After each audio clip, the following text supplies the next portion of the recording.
Big Brother Gen 11. Sa pagsisimula ng bagong linggo, patuloy pa rin ang pagkakahiwalay ng teen at adult housemates.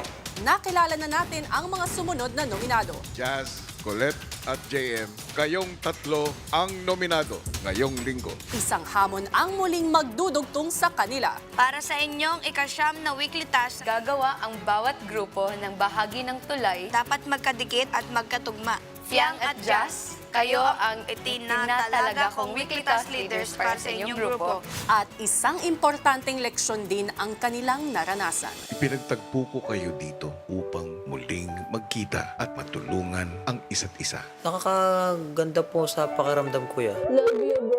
I don't know what this house would be without you, Binsoy. Tinanggap mo ako bilang kaibigan.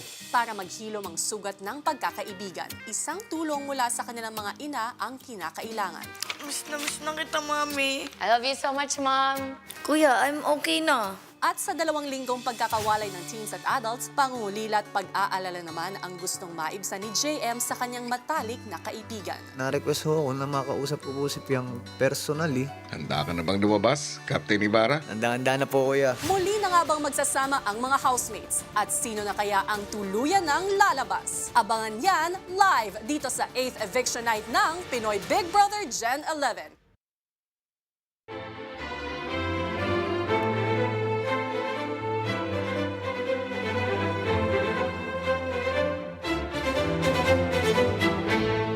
Isang bahay na nahati ng pagsubok at di pagkakaunawaan. Muli na nga bang mabubuo ang paghilom ng mga naglamat na samahan na pinagdugtong ng tulay ng pagkakaibigan? O di ba Makata? Yan ang sabay-sabay nating sasaksihan dito sa 8th Eviction Night ng Pinoy Big Brother Gen 11! Hello Philippines! Hello world! Woohoo! Live na live tayo tonight at nakaabang na nga ang lahat ng nakatutok sa Kapamilya Channel, Kapamilya Online Live, I Want TFC A to Z at TV5 para sa muling pagsasama ng ating teens at adults. Ops, di tayo sure. Ay, sorry. Depende. Oo nga naman. Yan ay kung magawa nilang matibay ang tulay na magdudugtong sa kanila sa kabila ng magkahiwalay nilang pagpaplano at paggawa nito. Yan ang ating aalamin tonight. Team Bahay and Team Online all over the world. At eto pa, ilang minuto nga kaya ang natipo ni Captain JM sa kanyang task para makausap ang kanyang kaibigang si Fiang. Masisilip din natin yan mamaya. Uy, Kami naman ni Kuya Robbie ang magiging tulay ng chikahan online sa PBB Gen 11 Up kasama ang ex-housemates na sina Mark, Kanata at Dylan. Kaya dyan lang kayo ha, and don't forget to post your comments and use the hashtag PBB Gen 11 8th Eviction. Apa. Samantala, sino nga ba sa mga nominado ang ilalaban nyo para manatili pa sa bahay ni Kuya? Narito na ang mga kasalukuyang lagay ng inyong mga boto as of 7:30 p.m. Let's watch this. Mga maya-mayan, narito na ang update sa nagaganap na botohan as of 7:30 p.m. Ito ay hatid sa inyo ng Maya, the exclusive voting partner of PBB Gen 11. grabe, layo ng boto natin, no? Sa isa't isa. Klaro. Oo. Klaro na yun. Pero di tayo sure kung sino nga ba si housemate C. Kaya naman pwede nyo pang baguhin ang kapalaran ng napupusuan yung housemate. Kaya mag-vote to save na kayo dahil sa puntong ito, meron na lamang kayong 25 minutes left to vote. Oh, ayan oh. Oh, bagong ayos, bagong gupit ng ating mga housemates. Bagong blower. Oo. At Nakapagayos. least, fresh. Pero ito, Robby, habang papaubos ang oras ng pagboto, dagdag oras naman ang hangat ni JM para sa kanyang hiling na makausap si Fiang, di ba? Makamit niya kaya ito? Let's all watch this. Sa pagsisimula ng kanyang special task para makausap si Fiang, 2 beses nakapagpalapag ng eroplano si JM sa loob ng halos 3 oras.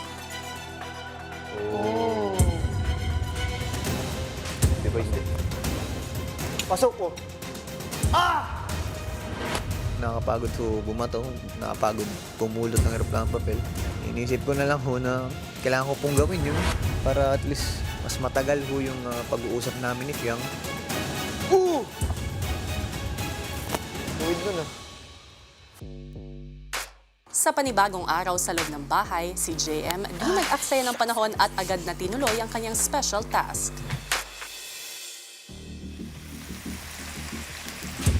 Pababa. Lasing ka ba? JM, kaya Ang naging strategy ko po, dalawang eroplanong papel po yung pinagsasabay ko pong ilipad kasi kapag isang eroplanong papel lang po, mabilis pong lumiko agad kasi magaan kuya. kuya ko si JM. Oh! And dalawa! Medyo nagagamay ko na po yung pattern po ng paggawa ng eroplano para mas accurate ba kuya dun sa runway.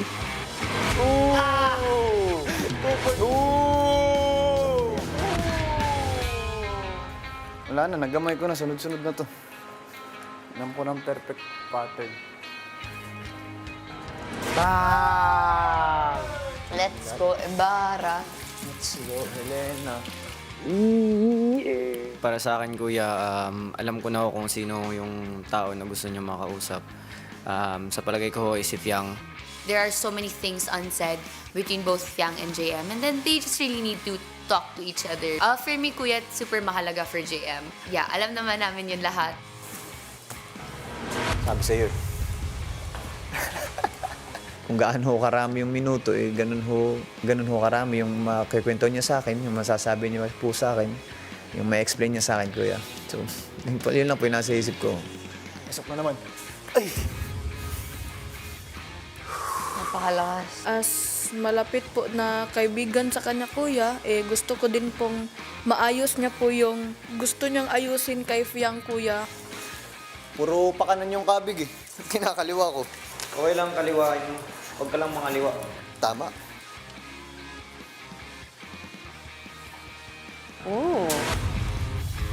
Time is up. 29. Maya-maya ipinatawag ni Kuya si JM sa confession room. Sa puntong ito, JM, makukuha mo ang kahilingan mo at ang pinaghirapan mo. Thank you po, kuya. Bago magpakita kay Fiang, si JM kinausap muna si Jazz. So, ang sasabihin ko lang, syempre support. Kasi alam ko naman na kailangan niyo itong dalawa. Kailangan mo to. Natin, siyempre. Pero para sa'yo, sabi ko sa'yo, stop thinking about us and think about yourself muna. So, unahin niyo yung sa inyo ni Fiang. Kasi, good luck. Bye. Tama na yun, kuya.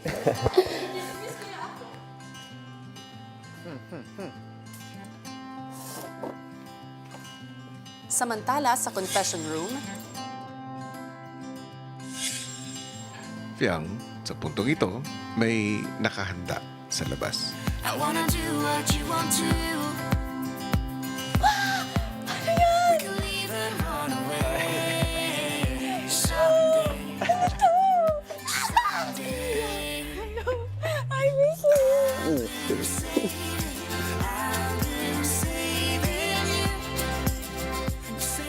Hindi, actually, last week ko pa nire-request kay kuya na bigyan ka ako ng pagkakataon na kausapin ka. Kasi, siyempre, hindi naman lingid sa kaalaman kung anong naramdaman mo last week. Marami tayong pinagdaanan last week. Rap battle, ganito ganyan, gagagets mo na. Nakikita mo yun sa loob.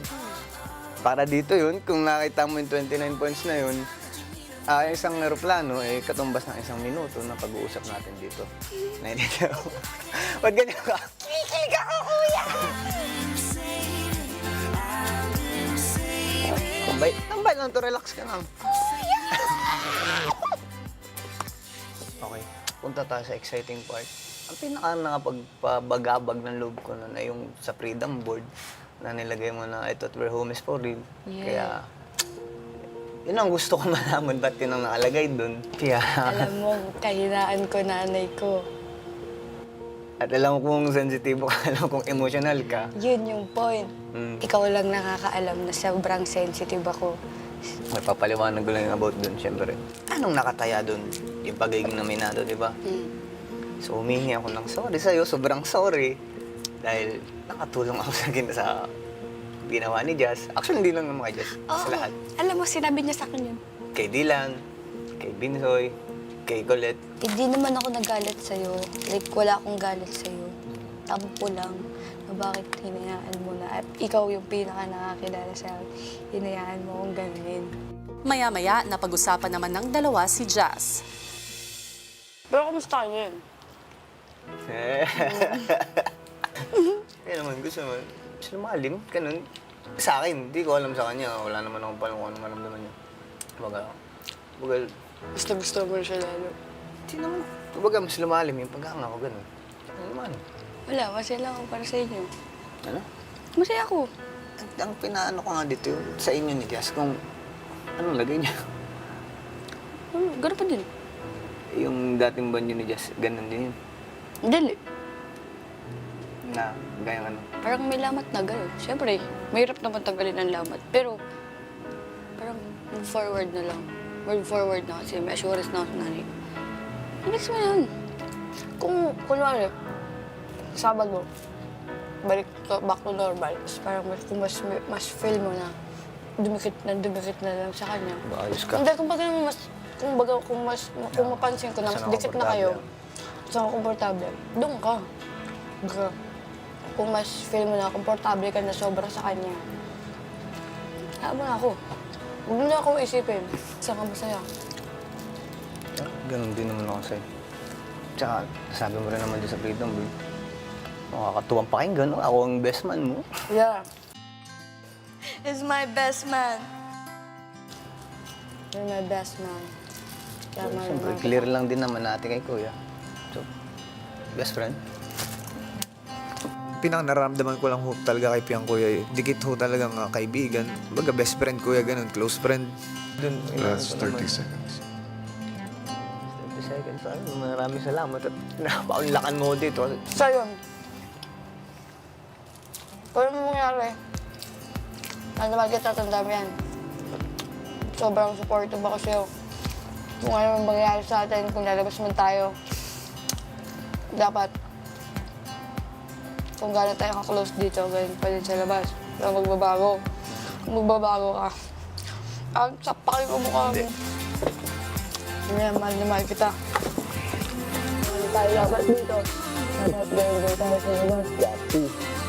Kahit nagkasako pa ako na nakikita ka. Ba? Ay,